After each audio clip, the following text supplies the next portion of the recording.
Oriente, especialmente a Índia, não? O yoga sempre é a porta, não? Mas muita gente, muitas vezes, vem através de uma linha muito mais filosófica, não? De uma linha, às vezes, até teológica, religiosa, não? Muitas vezes através de outras fontes, mas o yoga geralmente é a maior, digamos, a maior fonte, não? Onde as pessoas mais conhecem as escrituras védicas, que tomam conhecimento que existem as escrituras védicas através do yoga, né? O yoga começou a surgir aqui no Ocidente logo após a Segunda Guerra Mundial, porque antes disso não tinha logística, né? Não tinha avião, não tinha navio, não tinha acesso, não? Mas logo depois da Segunda Guerra, começou esse processo de globalização, não?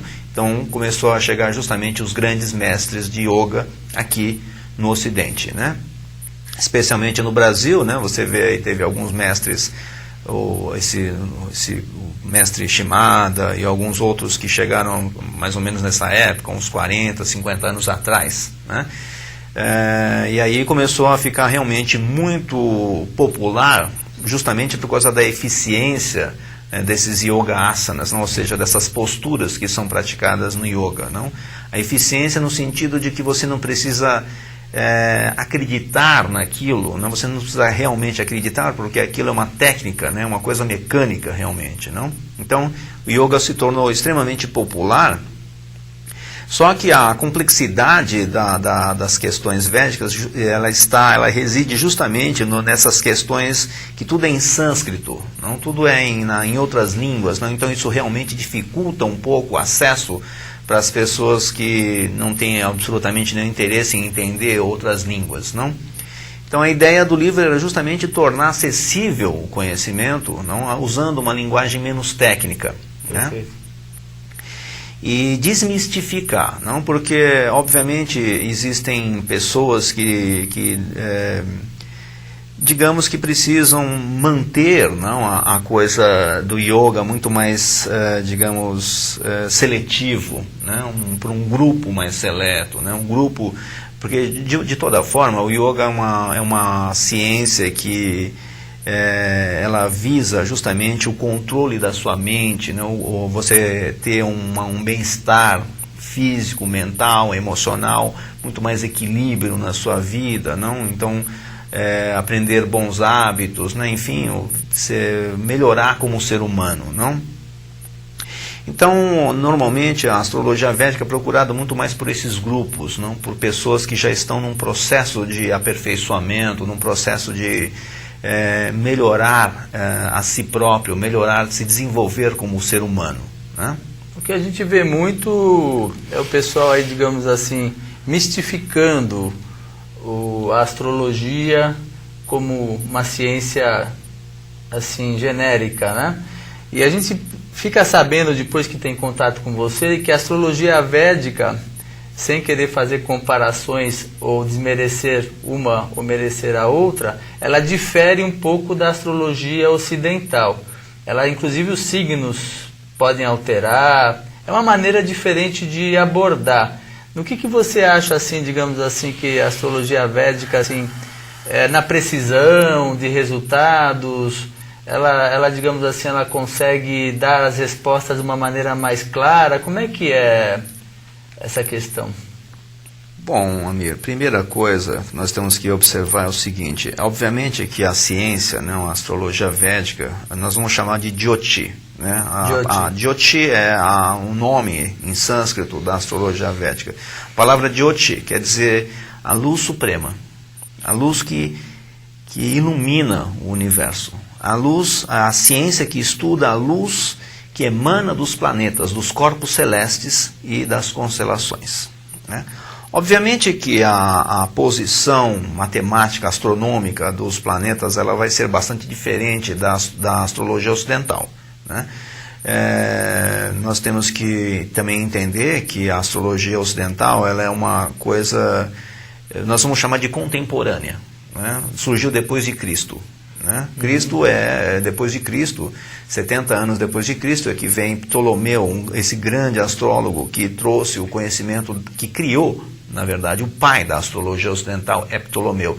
Antes, é claro que já existia a astrologia, com o pensamento de Parcos e outros babilônios e tudo mais, mas ele trouxe realmente, digamos que ele conseguiu traduzir para o pensamento ocidental, não para o pensamento muito mais voltado para esse mundo moderno, para esse mundo contemporâneo, né? Porque quando você vai para a Índia, você vê que existe todo um foco voltado para essas questões espirituais, para o desenvolvimento do ser, né? na Índia especialmente, né? De uma forma geral no Oriente como um todo, né? Mas a diferença então é justamente essa, não, de você ter um pensamento antigo, mas que mesmo sendo muito milenar, muito antigo realmente, ainda assim é aplicável no mundo contemporâneo. Não? Isso que é extraordinário. Por quê? Porque nós estamos falando do ser humano. Simplesmente por isso. Bom, porque a gente que acompanha você, eu fico assim, abismado, porque vão empresários, vão professores de universidade, a gente pensa que é aquela coisa do misticismo, né, e de repente encontra uma pessoa, engenheiro, homens de negócio, quer dizer, são pessoas que você fala, nossa, e elas vão e voltam, né? Anualmente elas estão com você. Quer dizer, não dá pra brincar com a cabeça de pessoas que têm uma formação. Não, na verdade também, né, Amir? Você sabe que nos Estados Unidos, na Europa, a astrologia védica, ela tomou totalmente a posição. Todos os astrólogos ocidentais nos Estados Unidos e na Europa migraram para a astrologia védica. Né?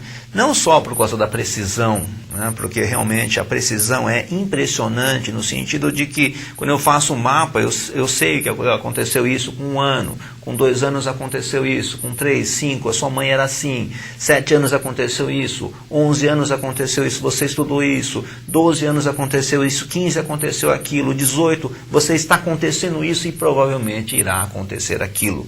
No futuro, né? Quer dizer que, como eu estava dizendo até agora há pouco para a Ana, né?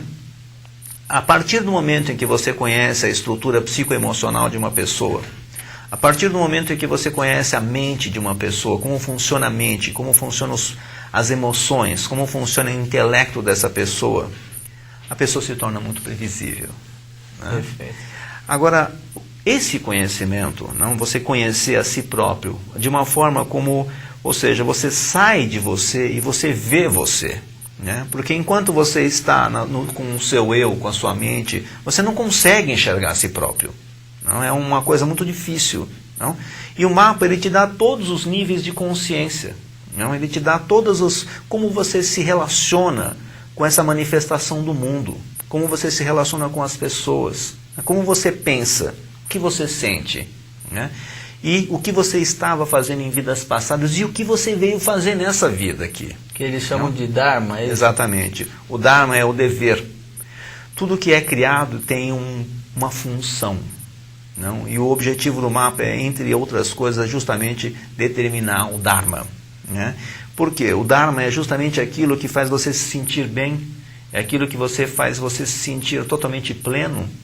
São os momentos mais felizes e plenos da sua vida, foi quando você estava fazendo o seu Dharma. Não? Tudo que você faz fora do seu Dharma te causa sofrimento. Tudo te causa muita miséria. Né? Justamente porque você faz coisas que não é para você ficar fazendo. Ou seja, você sai do mecanismo universal. Né? Você entra em discordância com um grande mecanismo cósmico. Não? Muito bem. Nós estamos chegando no final do nosso primeiro bloco e nós vamos continuar com o Horácio daqui a 5 minutinhos. E eu chamo a atenção dos nossos internautas para o fato de que vocês podem fazer perguntas para o Horácio Takano. A nossa querida Ana Paula Barbosa, ela está aí, pronta para responder as perguntas no chat. Eu tive a grata felicidade de conhecer a Ana através do Horácio. Ela foi se consultar no Horácio e depois a gente acabou se conhecendo e ela está aqui hoje nos brindando com a sua beleza, com a sua espiritualidade. Então eu peço para vocês estarem com a gente aí daqui a pouco. Nós vamos falar mais sobre a astrologia védica e por que ela está há mais de 5.000 anos superando desafios que os homens se deparam. Então, até daqui a pouco com o programa Espírito Livre. Até já. De volta então com o programa Espírito Livre, aqui com o nosso querido Horácio Takano, astrólogo védico renomado, que lançou recentemente um livro chamado Escrito nas Estrelas, falando, simplificando a linguagem da astrologia védica, e também na companhia da nossa querida Ana Paula Barbosa, que daqui a pouco vai nos brindar aí com algumas perguntas dos nossos queridos internautas. Muito bem. A questão dos astros, né? As pessoas costumam ver a Lua mexendo nas marés, e elas se esquecem que nós estamos com uma constelação de astros que também exerce uma influência e que exerce um domínio realmente sobre o homem, né? Como é que é isso? Nós somos, digamos assim, marionetes na mão desses astros? Na verdade, isso é verdade, que a Lua realmente tem uma influência sobre os líquidos, né, desse universo aqui, pelo menos desse sistema solar aqui que a gente está, essa parte desse universo, realmente a influência da Lua é muito grande. Mas vamos ver uma hipótese, né, se realmente a Lua tem uma influência tão grande assim sobre o grande corpo de água, que é o oceano, não? E também, se nós somos feitos, nós, seres humanos, somos feitos quase que completamente de água, então a influência da Lua realmente sobre nós é muito grande. Ainda que, devido à nossa insensibilidade, não seja perceptível. Não? Por quê? Porque a Lua atua num campo extremamente sutil, não? Atua no nosso plano mental, no nosso plano emocional. Não? Isso, ao longo do tempo, vai se, digamos, ficando cada vez mais denso, não? Então a Lua realmente tem uma influência muito grande e também, se você observar de outra forma, de uma forma muito mais analítica, muito mais racional, você vê que sem o Sol não existe a mínima possibilidade de vida dentro desse planeta aqui, né? Pelo menos na superfície dele.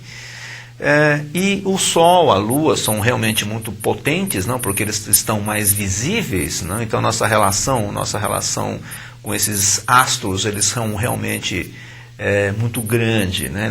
A influência deles é muito grande sobre o nosso meio de vida, não?